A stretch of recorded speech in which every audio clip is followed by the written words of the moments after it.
네 분이 오늘 침례를 받으시는데요. 침례 받으시는 네 분 중에서 우리 두 분이 오늘 여기서 간증을 하고 나머지 두 분은 그곳에 가서 간증을 하도록 하겠습니다. 우리 이곳에서 먼저 우리 그 양현주 자매님하고 지금 아이들 준비하고 갖고 오느라고 허겁지겁 오신 우리 한유정 자매님하고 두 분 연결해서 지금 이 자리에서 좀 간증을 듣는 시간을 먼저 좀 갖도록 할게요. 말씀 듣기 전에 우리 양현주 자매님 앞으로 나오셔서 간증해 주셨습니다. 박수 한번 칠까요? 할렐루야. 시어머님이 네가 간증할 게 뭐가 있냐고 그러시더라고요. 그냥 읽겠습니다. 천국 함께하는 교회 등록 1호 양현주 성도입니다. 지금 고백하지만 아마 등록 1호라는 것을 미리 알았다면 아마 안 다녔을 수도 있을 것 같습니다. 전 천주교 모태신자입니다. 어렸을 때는 10가지가 넘는 기도문을 외워서 수녀님한테 보고 시험 보고 엄마의 강요로 미사에 참여하는 게 저에게는 그냥 영혼 없는 일이었을 뿐이었습니다. 결혼을 할 때도 종교에 관해서는 서로 각각 다른 두 집이니 주말엔 놀자라고 합의를 했었죠. 아이를 2년 넘게 못 가졌을 때는 교회를 다니시는 어머님이 기도 중에 우리 딸을 환상으로 보셨고 며칠 후에 제가 임신되었다고 전화를 드리니까 어머니께서는 이미 알고 있었다. 그러시더라고요. 아이가 태어나 보니 어머님이 그 환상 중에 보셨던 그 아이와 똑 닮은 아이라고 하십니다. 아직까지도 그 얘기를 하십니다. 외국인 같이 생겼다고 하시면서요. 저는 어머님의 몇 가지 간증으로 놀랬고 정말 하나님이 계시는 건가? 라는 의문이 들었죠. 울산으로 발령이 나서 거기서 아이를 낳고 6개월 정도 된 아이랑 너무 심심하던 차에 동네 엄마가 셀 모임에 나오라고 해서 갔습니다. 그때 저는 하나님 말씀보다는 친목도모와 간식에만 집중했었죠. 주일 예배는 유치부 예배로 들어가서 1시간 동안 문화센터 수업 듣는 기분으로 앉아 있었고요. 크리스마스 때는 2번이나 아이를 무대에 올려서 찬양과 율동을 시키고 저는 제밥에만 관심이 있었어요. 아이를 떼놓고 외출하고 싶은 마음에 기도회인가 수련회 같은 곳, 정확히는 모르겠지만 거기 가서 12시간 정도 설교와 기도로 보냈는데 그때 방언을 듣고 놀래서 그 뒤로는 교회를 안 다녔던 것 같습니다.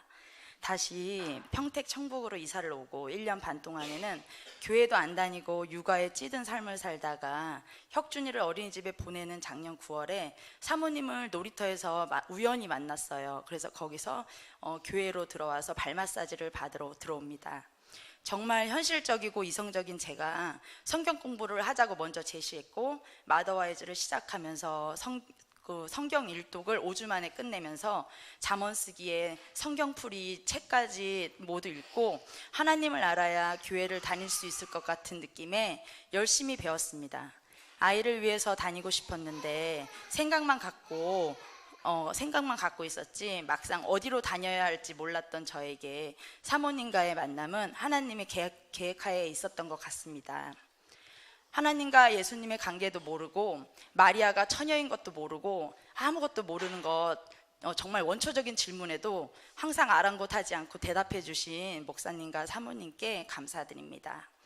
집안에서 전기는 흐르나 전기 스위치를 켜야 불이 들어오듯이 하나님을 믿어야 구원을 받을 수 있다는 사실을 좀 더 일찍 알았더라면 좋았을 텐데 라는 생각을 합니다. 처음 교회에 와서 등록 1호라는 사실을 알고 재빨리 동네 엄마들을 영입하여서 3명을 전도를 하고 등록을 시킵니다. 이 일은 초신자인 제가 복음을 전하는 것보다는 아마도 혼자 다니기 너무 심심해서 일 것일 수도 있고 이건 역시 하나님의 계획을 저를 이용하신 것일 수도 있겠습니다. 요한복음 10장 28절에서 내가 그들에게 영생을 주노니 영원히 멸망하지 아니할 것이요 또 그들은 내 손에서 빼앗을 자가 없느니라. 아멘. 이 말씀처럼 하나님 손 안에서 저를 맡김으로 의지하고 살아가고 싶습니다.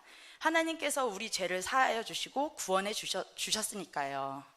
유치원 가서 한 명 한 명 이번 주에 우리 교회 나올래? 하면서 전도를 하는 딸아이 서은이를 보면서 역시 피는 못 속이긴구나 생각하면서 저도 복음을 전할 수 있는 사람이 되도록 큰 계획을 세워야 하겠습니다. 감사합니다.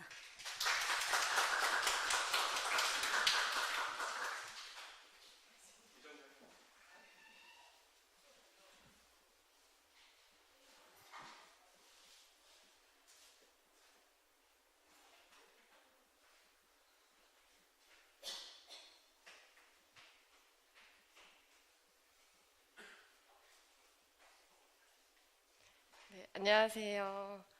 저는 뭐라고 해야 되죠? 한유정입니다. 저는 일남 이녀 중 장녀로 그 민주화의 성지라는 광주에서 자랐습니다. 저에게는 항상 부드럽게 대해주시고 믿음이 강하셨던 어머니가 계셨고요. 반대로 무뚝뚝하고 사소한 것에 화를 잘 내셨던 아버지 때문에 저는 성인이 돼서 바로 독립을 하고자 하는 의지가 되게 강했습니다. 대학을 졸업하자 타 지역으로 취업을 하게 되었고 22살에 되게 이른 나이에 부모님에게서 떠나 제 마음대로 할 수 있는 자유로운 삶을 살게 되었습니다. 저는 모태신앙으로 어린 시절부터 부모님을 따라 교회를 다녔었는데 왜 다녀야 했는지, 왜 성경을 알아야 하는지 누구도 이유에 대해서는 단 한 번도 알려준 적이 없었던 것 같습니다.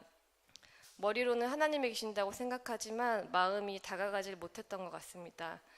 취업으로 타 지역을 나가기 직전 다니던 교회에 부정부패가 수면으로 떠올랐고 그 교회에 이제 수많은 성도분들이 교회를 떠나갔던 사건이 발생했었습니다. 그때 이제 교회에 대한 부정적인 시각이 강하게 생겨났고요. 말씀 속에서 영적인 것보다는 세상 것에 대한 설교가 중심이 되면 이게 아닌데라는 생각을 하면서 결국 교회를 거의 다니지 않게 됐습니다.